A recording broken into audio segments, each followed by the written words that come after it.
it takes a lot of vision for someone to understand what they're buying into.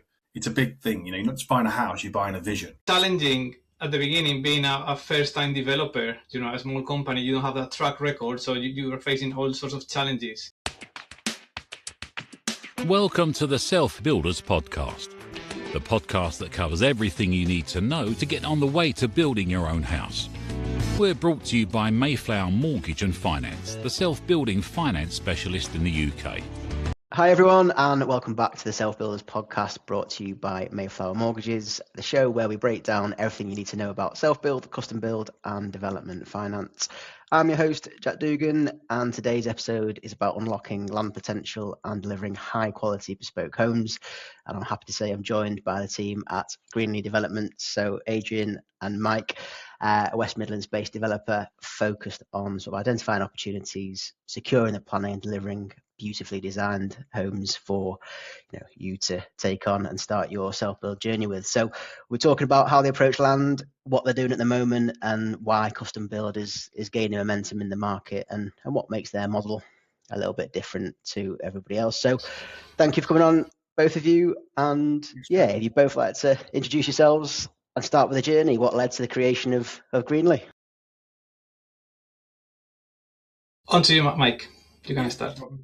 So Mike Gumsall, Commercial Director at Greenlee Developments. You want to introduce yourself there, Adrian?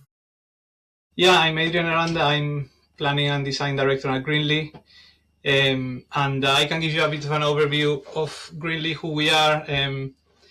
We founded Greenlee around 3-4 years ago, Mike and I. My background is in architecture. I'm an architect by trade. I'm a registered architect. I was working in in practice, in studios, working for clients, working for residential developers, etc. And I always wanted to work on resi and do something myself at some point. And then we met, Mike and I, we met a few years ago, and he has obviously, he would talk about his experience, but it felt like a really good complement to each other. And we decided to, just to found a small developer company, starting really from kind of nowhere, and step by step kind of took us where we are now, but we can talk about that a bit later. Mike, your side, how did you, what's your background? So, ex-engineer, tends to be quite a few of us around the self-custom build space, all mad enough to go ahead and into the space, got a process in our mind and think it'll be easy enough to sort of follow, but so I've met quite a few engineers in this space, to be honest. So as an ex-engineer, I've always been involved in property from a very young age. My dad was always buy a house, flip it over. We live in the chaos for a couple of years.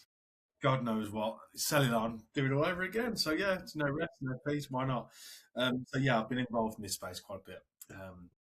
Managed to take on my own house at a young age. I think I was 19. Again, did the same thing. Started flipping, living flips, as you call them, I think they are. Took on a second property, started doing that, getting more heavily involved in property development, I'd like to say, rather than flips as such.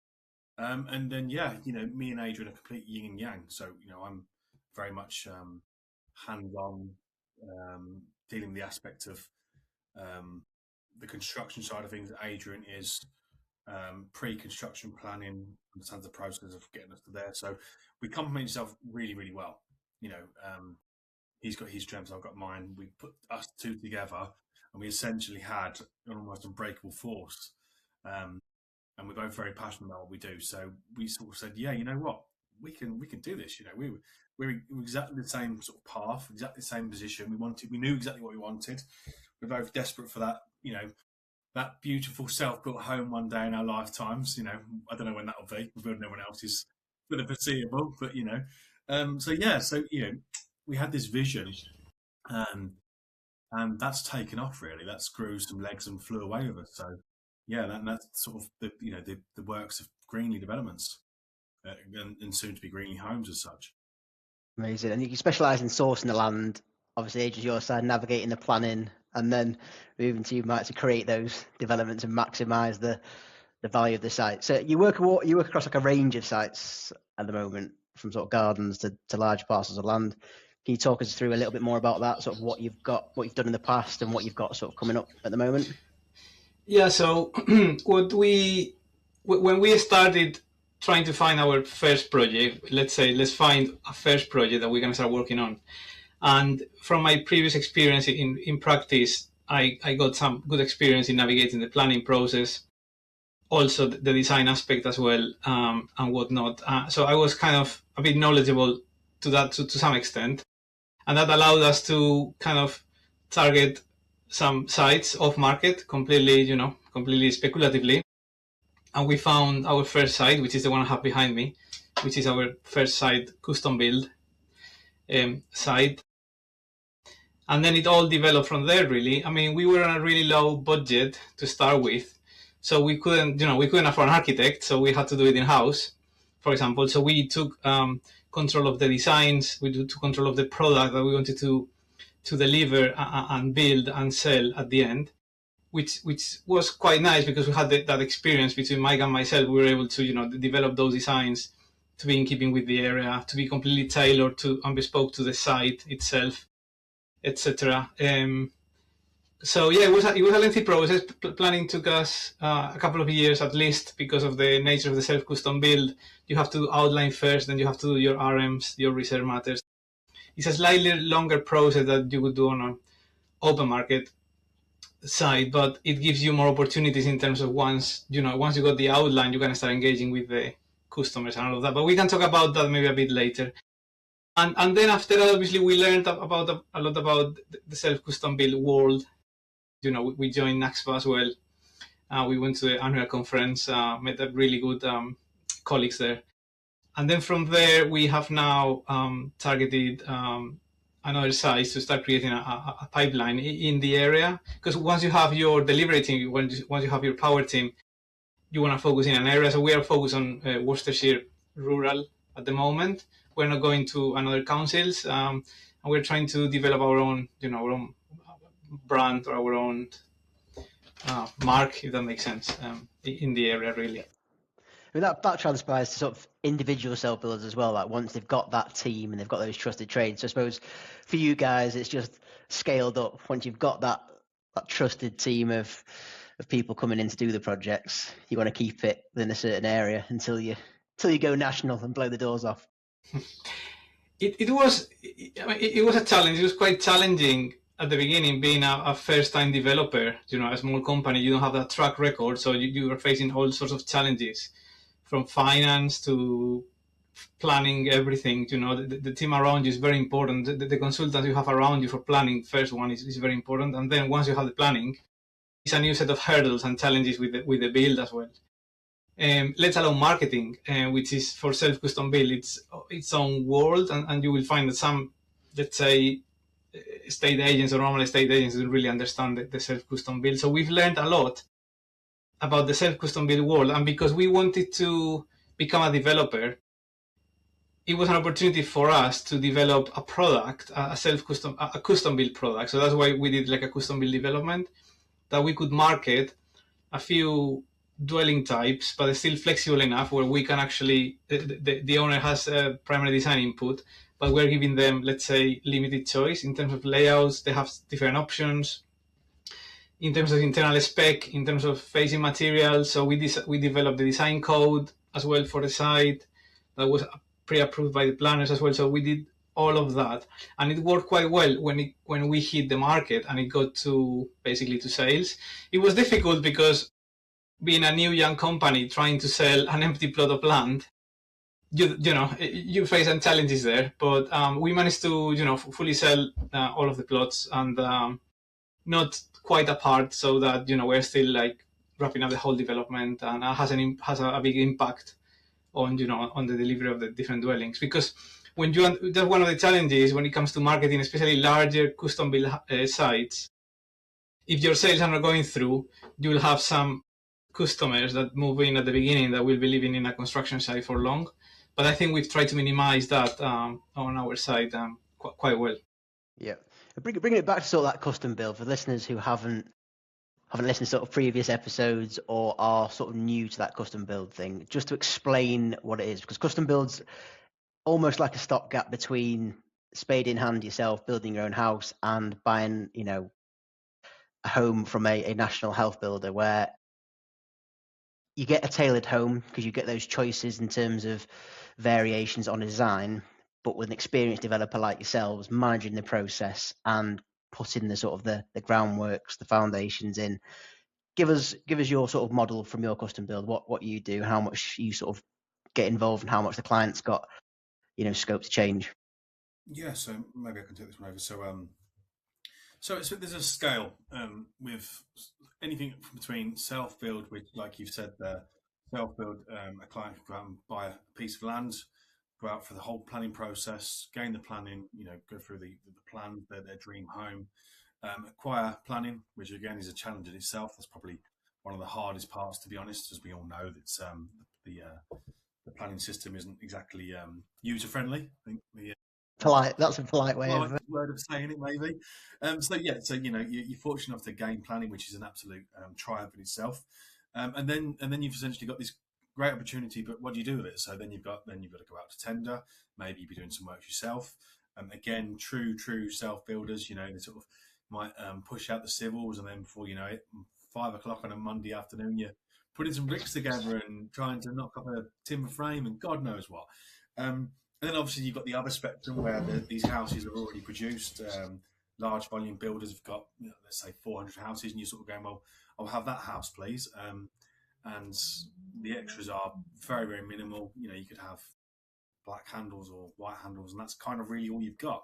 And we like to put ourselves right, on a scale. If you've got self-build and you've got the finish, we're nowhere near the finished product. We're essentially a turnkey solution to the self-builders. So that's what we'd probably acquire ourselves to. So essentially, the best way to explain it is you're buying a car, I think.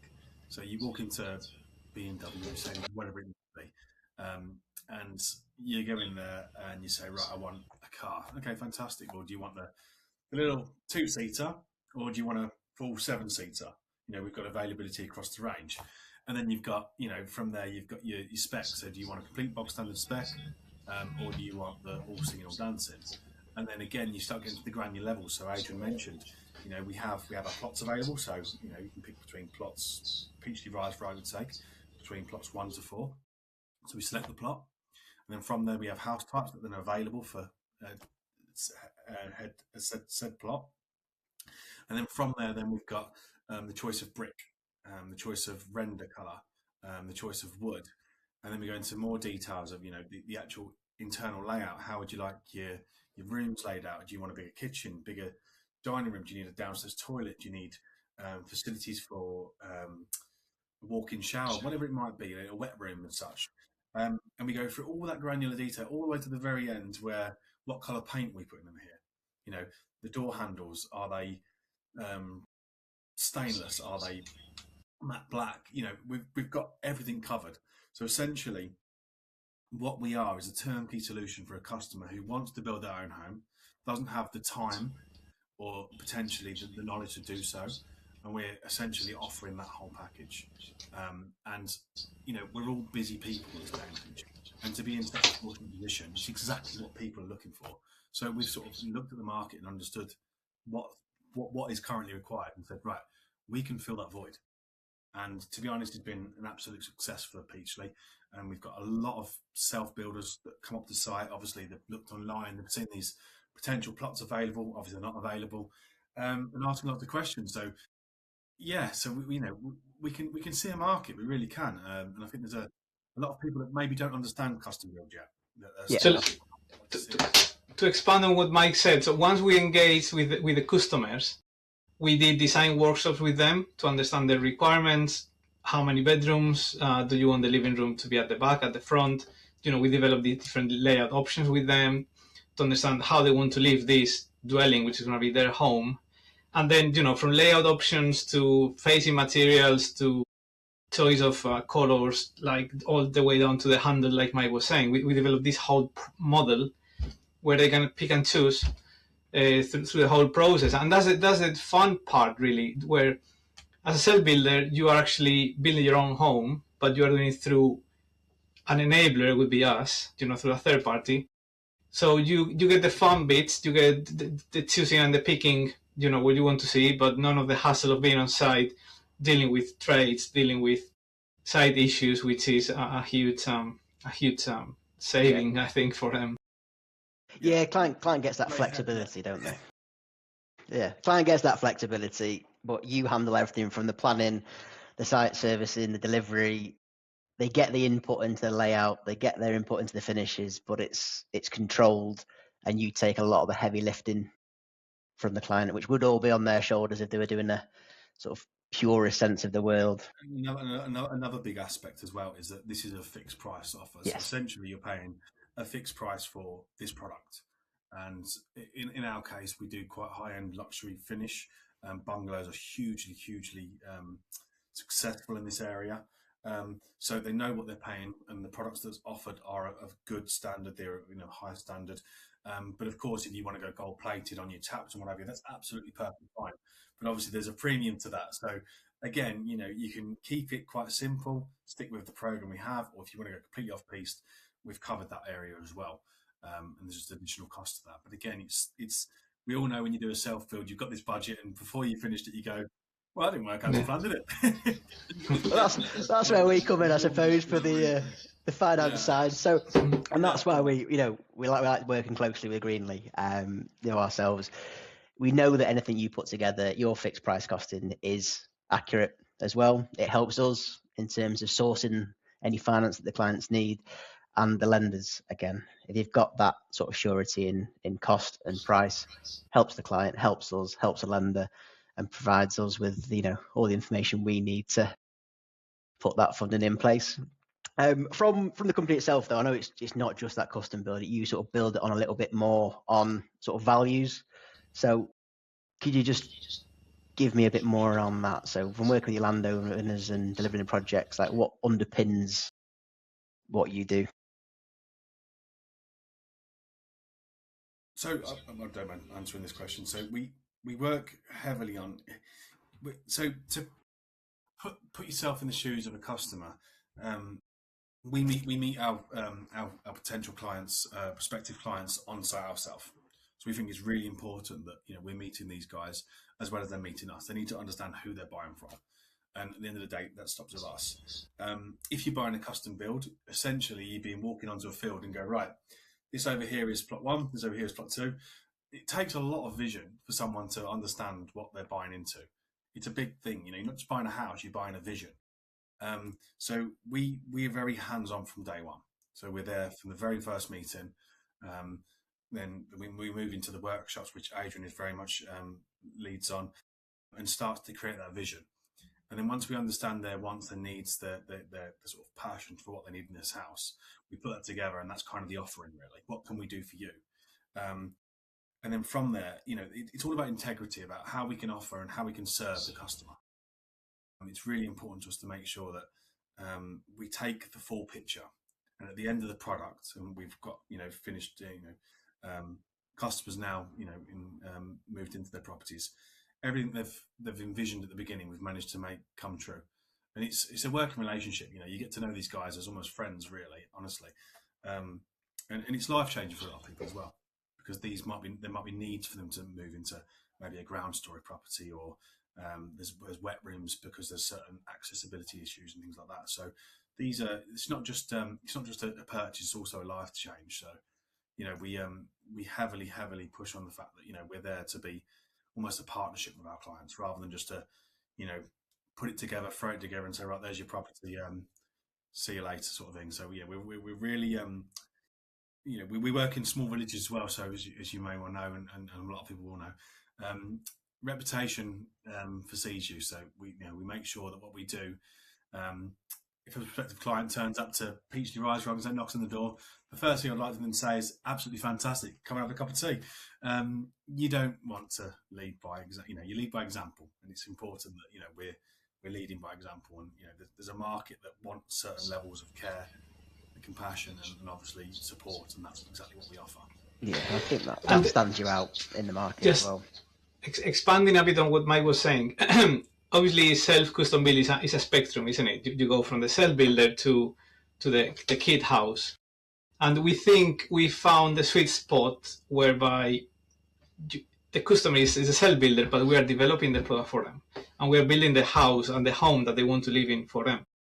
So we are taking all of the hassle, all of that stress off them, and we are handling that and managing that. And we think that's a sweet spot. And it was quite surprising for us at the beginning. We were trying to understand and comprehend the model, and when we were delivering and developing, our offering, that not many enablers or not many developers were doing this out there. There were very, very few parties doing it, and we think there's a market for it, and there's a really big opportunity for other people to do kind of something similar to what we've done here. Or even self-builders that they don't want to go through the hassle, and maybe they want to find a partner, like a build partner, a delivery partner, but which is not just your standard builder around the corner, which is an experienced developer that they can deal with utility connections, they can deal with planning issues, etc., etc. It's not just building a house, putting some bricks together. It goes beyond that, especially with new builds, when you have the utility connections there. If you are demolishing a house, that's different. But if it's a new build and you have the utility connections, your telecoms, all of that can delay and cost like tens of thousands of pounds if it's not managed well, things like that. So yeah, we were quite surprised that not many people were doing this, and that's something we want to replicate in the future. And we are also taking some of the lessons to kind of apply to our open market schemes as well. Yeah, no, it's a great overall product, and it tailors to what the client wants. It's not just a tick list of options that they can choose from. And we mentioned Peachly Rise a few times on this podcast, so dig into Peachly Rise a little bit. It's one of your sites. Give us the overview of that site, what it is, where it is, how many units, and then what have you got coming up in the future as well? Yeah, of course. So Peachly Rise is a site of 4 custom built units. That's comprising of 3 bungalows and a dormer bungalow. At the very beginning, it was supported by Mayflower yourselves with the finance, which was absolutely fantastic. So this site is, as I say, 4 custom built units. These are quite high luxury units. We've sold all plots now. We've got 2 customers now moved in happily, and we've got the other 2. We've got a completion on plot 2 on the 10th of July, and then around about 2 weeks later, completion on plot 4. So we're right at the back end now, which is fantastic. I mean, the picture you can see there with Adrian, the roofs are all on now. We're plastering, we're finalising on certain aspects, so it's more internal works, and we're just starting on the landscaping now. So yeah, really excited, and we are absolutely over the moon with the end finish, and so far so good. It is very close to Worcester town. It's just outside Worcester in a village called Lower Broadheath. You can see Malvern Hills there in the background as well. So the location is outstanding, a small village close to all facilities. It has a new access road, a new access drive, which is a shared drive. It has some green infrastructure as well, which is like some landscaping and planting, not allocated to any plot. And then 4 plots. We're very proud, and we would welcome anybody that wants to come and have a visit, to come around and have a look, because we're quite proud of it. Yeah, we'll put the links in the podcast notes as well, and the website and everything, so people to have a look on. And what have you got coming up? What's in the pipeline? Go away, I can shoot, Adrian. So at the moment we have, as I said, we wanted to stay in the same area, in the same council. We have just got approval at planning committee for another scheme in the same village for 5 units, which have been designed based on a farmstead layout, like quite vernacular in keeping with the area. So something quite bespoke designs to the area as well. And then at the moment we have another live planning application in a nearby village called Deford as well, which is 3 new build units plus a refurb. A kind of similar edge of village site with nice views in a really nice village, facilities nearby. So that's kind of the model that, following from Peachly and how well it worked for us in terms of the scale and everything, we wanted kind of to replicate and find new similar sites in terms of the size and the number of units. Amazing. And when do you expect these to be sort of live on your website, ready to go on open sale? Yeah. Soon. That's a very builder-like response. Yeah, no. So we've recently got consent homestead, so lots of work to do now to get everything aligned. Contractors, tenders out, everything ready to roll. But yeah, we're hoping to we'll get them out quite soon. And as Adrian says, the site in Deptford as well is quite close to approval, as fingers crossed. So again, we've got quite a lot coming up. And yeah, there's quite a lot of noise about it. You know, the local village is aware of what's happening, and we're getting quite a lot of visits to site at the moment to sort of see what we're doing, see what we're building. So yeah, there's quite a lot of noise about it. We're excited, we really are, and it's a beautiful, beautiful scheme that we've got coming up. So again, we sort of taken the aspect of custom build, and we wanted to offer something very similar. So off-plan buying essentially, and getting people involved from day one, so that they can start making those decisions on internal finishes and what have you. So that it's that turnkey solution again. You've got your house. We've not quite gone down the full custom build route. We've got the fixed plans on what we've got offering, but again, we've got a range of anything between ground story bungalows, got the granaries, all up to a 3-story farmhouse. So we're covering all aspects on 5 units, again in a courtyard development. So it's covering all aspects. And obviously then we can engage in customers. We understand the process quite well now. So we want to bring them on board for that sort of journey, to have their personal touch to their, it's not just a house, it's a for a lot of people, a forever home. So yeah, no, it is exciting. And from our side, we'll put out details once it's live, but again, anyone listening, contact Mayflower or Greenlee, either way, to register their interest. Where's best to sort of contact you directly? Have you on the website, phone, email? Where's your... Yeah, so if you head out to www.greenleedevelopments.co.uk, that's our main site. We can be accessed there through contact info, mobile, email. So if people want to inquire and understand what we're up to and where we are, and what's kind of available, they're more than happy to contact us. And then we will be releasing our website on the upcoming sites in the near future. So as soon as we're aligned and ready, and have marketing structured and ready, which again, as we all know, it's a lot of work to follow up on. But again, we've got the product, we've got the blueprint, so we're working hard in the background to make that all ready. But right now, we just need to make sure our conditions released. The boys are ready, the spades are out, and we're good to go. Watch this space. That's the watch this space. Watch this space. And then before we sort of leave, just sort of want to go through a bit more advice for clients. So if clients are looking for this type of project, so one where they can, follow that custom build model, you do all the hard work, all sort of the heavy lifting, but they do get that input. If you've got any advice for clients looking to do that, what should they be thinking about before they contact you, or what do they need to sort of get lined up ready? I think it's quite an open question, and there's so many factors to the whole process, isn't it?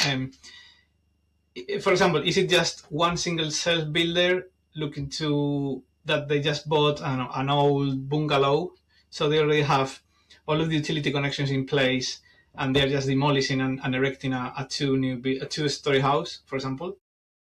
That would be much easier than doing a fresh new build where you need the new utilities. I think as well is a huge question mark. Like, where are you in your planning journey? Do you have outline, and you just need the RM application, or you don't even have outline?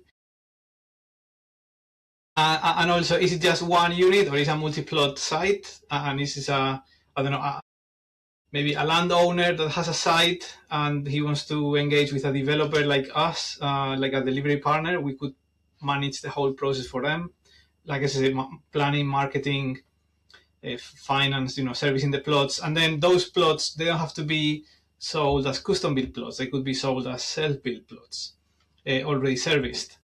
But somebody has to service the plot. Somebody has to manage all of the utilities, all of the drainage, all of the sewers, all of that infrastructure, isn't it? Engage with the consultants, with the design team, the civil engineers, etc., etc. So it's like a lot. So it depends on what the plot is. Is it just one self-builder looking to, demolish and build their own house, or it's just a multi-plot site where we engage with a landowner, or maybe it's a developer that they have just come across a site where maybe they're being challenged in getting planning for an open market, but custom build is an opportunity and they want to explore the option. We'll be happy to support them in any ways as well, offering them advice or from our experience, lessons learned. Amazing. And does the client need anything before they give you a ring? Do they need anything at all? Or is it just get in contact, you'll take it from there and point them in the right direction? I mean, get in contact. Honestly, you never know. I always say you never know who you're speaking to. So you always have the conversation. If people are looking for advice, we live and breathe property. We really do. So, we're always open to discussing different points. Even sometimes, even just having a moan, it can help sometimes, can't it? We've got stories all about that. But no, get in touch. Tell us where you are, what you're doing, and what you're looking for, because we may well have an opportunity or a development that's coming through that may fit requirements, or even access to potential plots that may not work for us, but may work for someone else. Everyone has their own requirements, so it's really difficult. But following up to what Adrian said about advice, I think depending on where you are in a journey, and if you are a self-builder, I think the biggest question and the biggest point they need to factor in is due diligence. Due diligence all day long. From the very beginning, when you're looking into purchasing land, making sure there's no huge red flags. Make sure you got the right A team around you. It really is. From a construction point of view, this is absolutely critical. So if you are going to take that journey on, just make sure that you've got someone that's rinsed and repeated and proven to be able to deliver, because it's not as easy as people saying. And we've all seen grand designs, and we've all seen the pains and the it's £1 million extra. Christ almighty, it's real, it's true, it really does. And sometimes it's glorified, but it can be tough. So make sure that when you're making these decisions, you're making them with an open mind, because it's important. For example, planning, which is a bit of my area of expertise, as you know, true self-custom build is CIL exempt, but you need that tied into your planning consent. Whilst you will get planning for a erection of a new dwelling house without actually being a proper self-custom build, and if you are expanding on the gross internal area, CIL won't be exempt.